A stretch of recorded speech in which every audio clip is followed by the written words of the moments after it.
همونطور که میدونید بنده حقیر دست ناقصی در شعر و ور و این حرفا دارم. اخیراً تو این قضایای موشک پرونی یه شعری بستم که دو قطبیه. یه قطب بسیجی خرکن داره که دادیم توی صدا و سیمای الدنگمون پخش بشه. یه قطب درون بیتی هم داره که بعد من همینجا درون بیتی میخونم براتون. اول اون قسمت بسیجی خرکنش رو با هم بشنویم.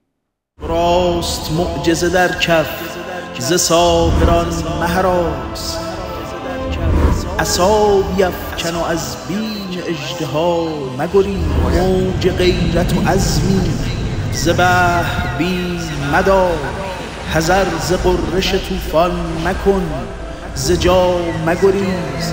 ز سست عهدی ایام دل شکسته مشو، نشانه باش چو پرچم ز بادها مگریز.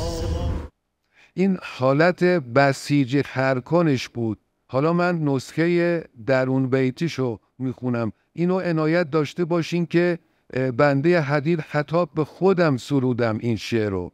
میفرماد که خلا ز ورطه این افتشاش ها بگریز، دومت به کول بگیر و شبیه شاه بگریز.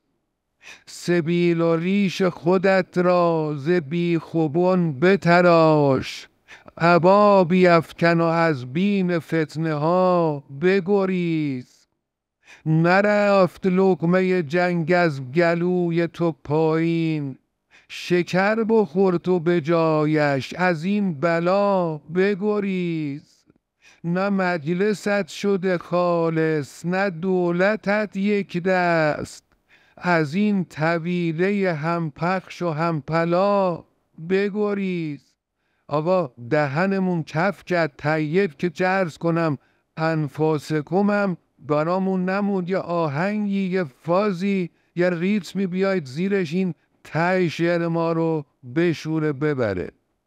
بدان که رفتنی هستی و پاتم لب گور، هوا پس از شتاب کن برن پا بگریز. به خبرگان تو نمودی مهندسی اما، چو آب جمع نگرد ز مجتبا بگریز.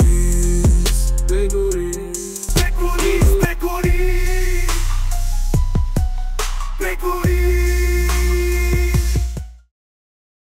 دیگه اجماعاً همه بگریزیم دیگه. آوا بگریز، آوا بگریز.